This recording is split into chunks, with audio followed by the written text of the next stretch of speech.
Okay. Hello dear students, welcome again to our channel sun physics. आज हम नई unit करने वाले हैं। यूनिट का नाम है system of particles and rotational motion. ये हमारी नई यूनिट का नाम है। इससे पहले हमने वर्क, पावर, एनर्जी फिनिश किया है। सबसे पहले आप ये देखिए सिस्टम ऑफ पार्टिकल्स। अभी जो पार्टिकल्स है उसका सिस्टम का मतलब क्या है। सबसे पहले मैं आता हूँ पार्टिकल्स पे। कुछ पर्टिकुलर डेफिनेशंस हैं इस चैप्टर के अंदर जो आपको ध्यान देने की ज़रूरत है। पार्टिकल क्या होता है?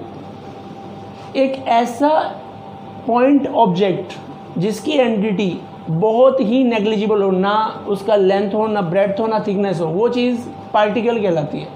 दुनिया की सारी चीज़ें पार्टिकल्स से मिलके बनी हैं। अच्छा, सिस्टम ऑफ पार्टिकल मतलब कई सारे पार्टिकल्स का कॉम्बिनेशन जो किसी स्पेसिफिक कंडीशन के अंदर एक दूसरे से इंटरेक्ट करती हैं। जैसे अगर मैं ये एक बॉडी कहता हूँ, इस बॉडी के अंदर बहुत सारे पार्टिकल बहुत क्लोज मतलब विसिनिटी में हैं, तो इस बॉडी के अंदर ऐसे ऐसे बहुत सारे पार्टिकल्स हैं जो सारे आइडेंटिकल हो सकते हैं, यानी कि सबका मास जो होगा वो लगभग सेम होगा। अब अगली चीज़ है रिजिड बॉडी। एक ऐसी बॉडी जिस पे अगर आप कोई फोर्स इधर से लगाओ, इधर से लगाओ, इधर लगाओ, इधर लगाओ, तो जो उसके पार्टिकल्स हैं उनके बीच में जो गैप है वो चेंज नहीं होता। इसका मतलब बॉडी की जो शेप है वो फोर्स लगाने से चेंज नहीं होती, वो कहलाती है रिजिड बॉडी। तो इन दोनों की डेफिनेशन देखिए ज़रा। अब देखिए पार्टिकल की definition, an entity which has zero size, that is no length, no breadth and no thickness, that is called a particle. दुनिया में सारी बॉडीज़ पार्टिकल्स से मिलके बनी हैं। कुछ में बहुत ज़्यादा पार्टिकल होते हैं, कुछ में कम पार्टिकल होते हैं। रिजिड बॉडी क्या होगी? एक बॉडी को हम तब रिजिड कहेंगे, a body is said to be rigid if the distance of its particle does not change irrespective to the applied force. यानी कि इन पे कितना भी फोर्स लगा दिया जाए, जो इनके पार्टिकल्स के बीच का गैप है वो वेरी नहीं करता। यानी कि ये ना कंप्रेस होती ना एक्सटेंड होती। फोर्स लगाने से जनरली क्या होती है, बॉडीज कंप्रेस हो जाती हैं, लेकिन जो कंप्रेस ना हो वो कहलाएगी रिजिड बॉडी। ये और भी कुछ डेफिनेशंस हैं, लेकिन एक बात और ध्यान देने की है यहाँ पे, practically no body is perfectly rigid. यानी कि थोड़ा बहुत डिस्प्लेसमेंट तो हर बॉडी में होता ही है। तो ये जो डेफिनेशन है रिजिड बॉडी, ये आइडियल केस में है। और हम जानते हैं फिजिक्स में आइडियल जो वर्ड यूज़ होता है that is for reference only. हम कंपैरेटिव सेंस में उसको यूज़ करते हैं। देखिए अब हम करने वाले हैं motion of rigid body. Rigid body की मोशन कितने तरह की हो सकती है? सबसे पहली जो मोशन होगी दैट इज़ ट्रांसलेशन। ट्रांसलेशन में क्या होता है?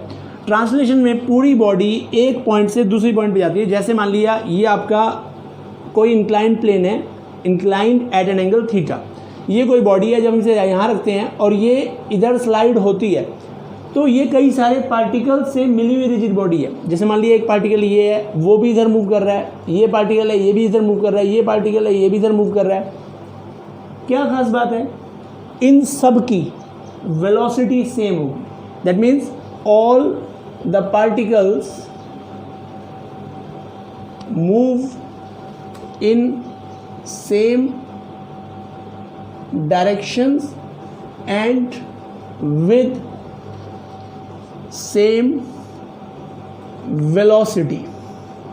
तो ऐसी मोशन होती है ट्रांसलेशन, जिसमें बॉडी के सारे पार्टिकल एक ही डायरेक्शन में मूव करते हैं और सेम वेलोसिटी से मूव करते हैं, तो वो कहलाती है ट्रांसलेशन। दूसरी मोशन कौन सी हो सकती है? दूसरी होती है रोटेशन। जैसे मान लिया ये एक फिक्स पॉइंट है, इसके अबाउट ये बॉडी ऐसे रोटेट कर रही है, या फैन लगा लो, ये फैन है, इसके ब्लेड्स हैं,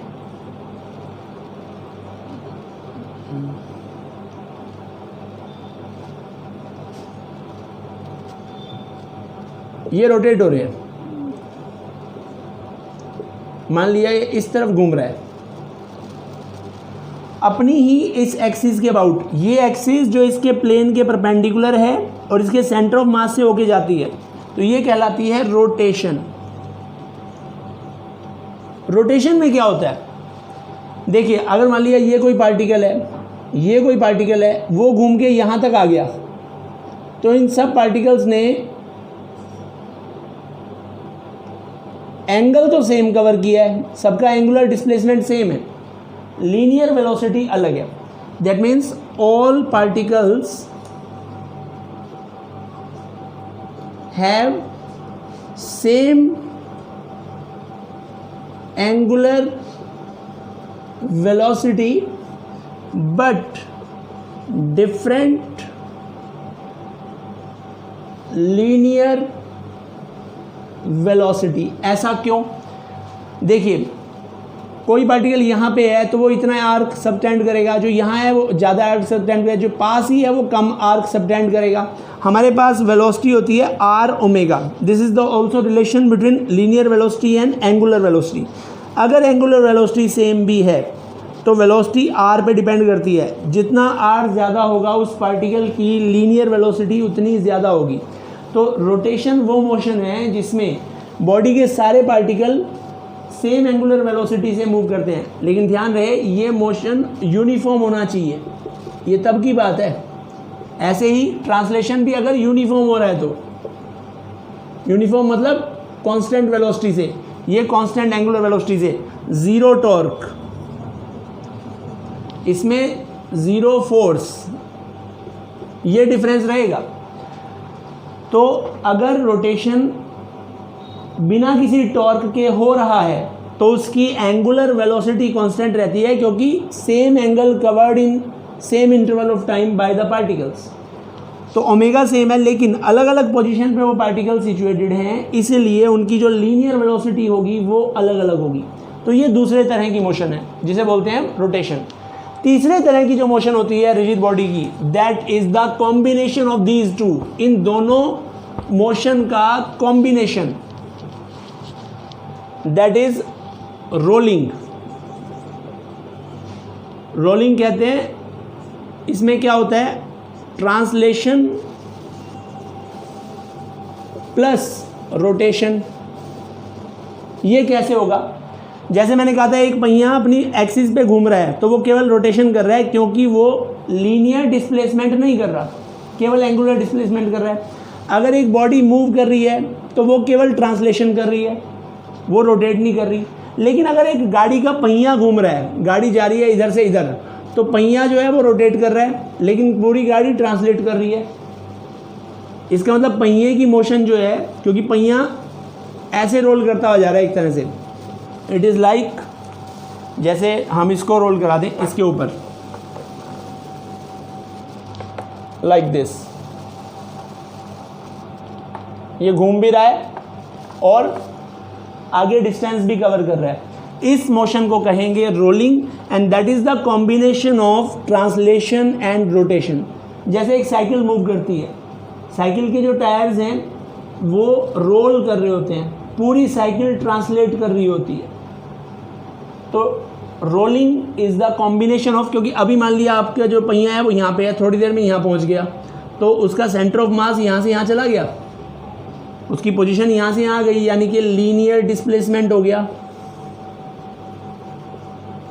और क्योंकि लगातार वो रोटेट भी कर रहा है, इसका मतलब एंगुलर डिस्प्लेसमेंट भी हो गया। तो लीनियर डिस्प्लेसमेंट भी होना चाहिए और एंगुलर डिस्प्लेसमेंट भी होना चाहिए। ऐसी motion is the combination of translation and rotation and is called rolling. तो ये तीन तरह की मोशन जो है वो रिजिड बॉडी में पॉसिबल हैं। इसके अलावा एक और मोशन है, लेकिन वो आपके सिलेबस से परे है, इसलिए हम उसका डिस्कशन यहाँ पे नहीं करते। वो प्रिसेशन होती है, हम यहाँ उसके डिस्कशन नहीं करेंगे। आज के लिए इतना ही। इससे अगली वीडियो में हम सबसे छोटे पार्टिकल सिस्टम यानी कि 2 पार्टिकल सिस्टम को डिस्कस करेंगे। फाइन, आई होप ये वीडियो आपको समझ में आया होगा। अगर आपको ये वीडियो अच्छा लगा तो इसे लाइक, शेयर और सब्सक्राइब करें और बेल आइकन प्रेस करना ना भूलें।